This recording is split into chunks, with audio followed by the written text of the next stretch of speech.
Sabe, o Evangelho de Lucas não se apresenta como uma simples coleção de lendas ou histórias soltas.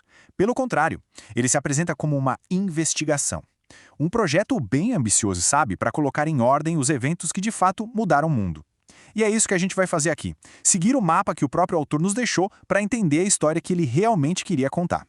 E aqui, gente, logo de cara, no prólogo, tá a chave de tudo. O autor, que a gente conhece como Lucas, ele faz uma promessa. Este não vai ser um relato qualquer, vai ser um relato ordenado, resultado de uma investigação cuidadosa e com um objetivo muito claro: dar solidez, dar firmeza aos ensinamentos. Essa busca por ordem e por certeza é o que vai guiar toda a narrativa, é o nosso fio condutor.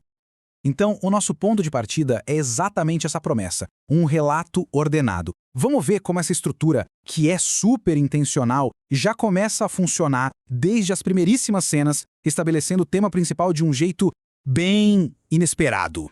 E essa ideia de ordem é fundamental. Significa que nada aqui é por acaso. A sequência dos fatos, a escolha dos personagens, o contraste que ele cria entre eles, tudo é pensado para construir um argumento. E a construção desse argumento começa com o paralelo entre duas histórias que, olha, não poderiam ser mais diferentes.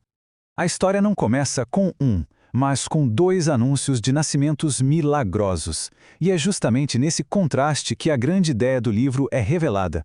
Um padrão de Deus que, consistentemente, favorece os pequenos, os esquecidos, aqueles que não têm status nenhum. E que contraste impressionante, né? De um lado a gente tem Zacarias, um homem, sacerdote, parte da elite religiosa, que recebe a notícia no lugar mais sagrado de todos, o templo. E a reação dele? Dúvida. E ele é punido com o silêncio. Do outro lado, Maria, uma jovem anônima de uma aldeia completamente irrelevante. Ela até questiona, mas a resposta final dela é de total confiança. A narrativa tá dizendo pra gente, sem rodeios, a história importante não vai acontecer nos palácios ou nos templos, mas sim entre os humildes. E essa mensagem não fica escondida, não. Maria transforma isso em música. O cântico dela, o Magnificat, é tipo um manifesto revolucionário de todo o Evangelho. É a promessa explícita de uma grande inversão, onde as hierarquias do nosso mundo são viradas de ponta cabeça. E é esse o tema central que a gente vai ver se repetir de novo e de novo.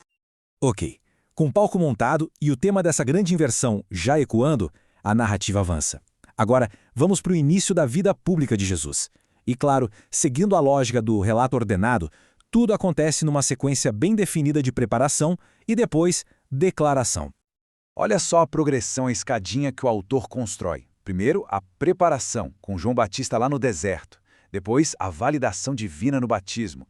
Em seguida, a provação, a solidão da tentação. E só então, depois de todos esses passos, ele volta para casa, para Nazaré, para o momento crucial, o anúncio público da sua missão. E que anúncio, hein? No seu primeiro sermão, bem na sinagoga que ele frequentou desde criança, ele lê um trecho do profeta Isaías e diz: hoje essa passagem se cumpriu. A missão dele é clara: trazer boas notícias aos pobres, libertar os cativos, dar vista aos cegos. Isso não é só um discurso bonito.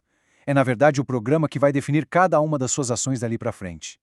Bom, agora a narrativa passa a mostrar na prática o que essa missão significa. A gente entra numa longa sessão de palavras e atos que parecem ter sido feitos para chocar e subverter as expectativas, focando sempre naqueles que a sociedade preferia, simplesmente ignorar. A seleção de personagens aqui é muito poderosa e deliberada. Pensa bem, Jesus não só cura um leproso, ele toca no leproso, quebrando um tabu de pureza gigantesco.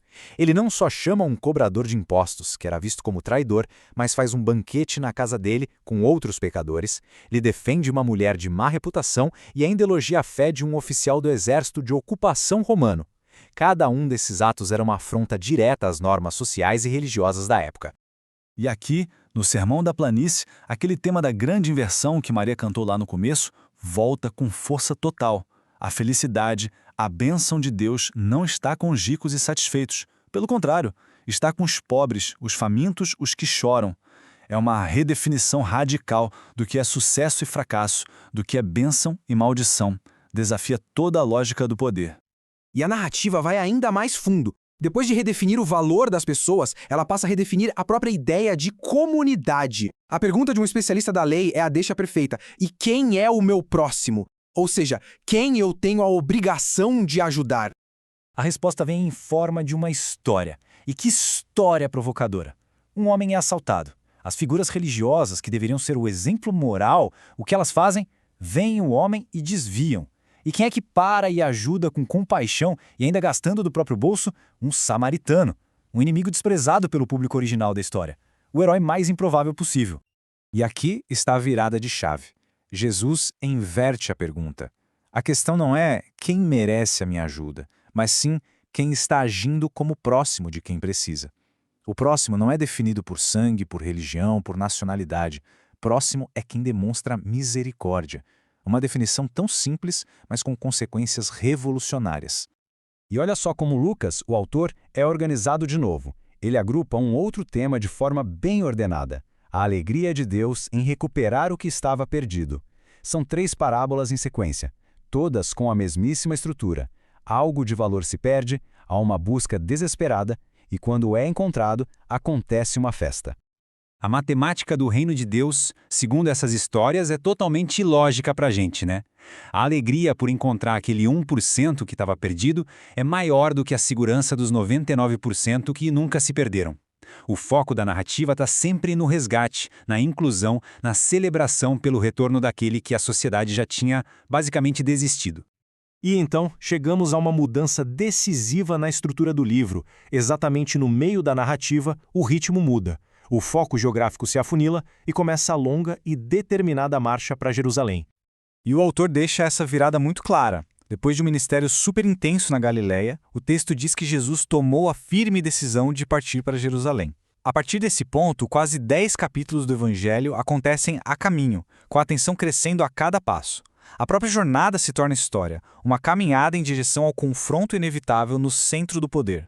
E durante toda essa viagem, os ensinamentos continuam martelando no mesmo tema da inversão. A parábola do fariseu e do cobrador de impostos que oram no templo termina com essa frase, que resume tudo. O religioso todo orgulhoso é rejeitado, enquanto o pecador, humilhado, é justificado. A mensagem fica cada vez mais nítida e também mais perigosa, à medida que ele se aproxima da capital. Pois é, esse relato ordenado nos levou do contraste entre um sacerdote e uma jovem, passou por um ministério que colocou os últimos em primeiro lugar e nos deixou no meio de uma viagem tensa, rumo a Jerusalém. O autor nos mostrou uma jornada de ensinamentos que viram o mundo de cabeça para baixo. A pergunta que fica e que o resto do livro vai responder é: o que acontece quando essa mensagem radical finalmente chega ao coração do poder?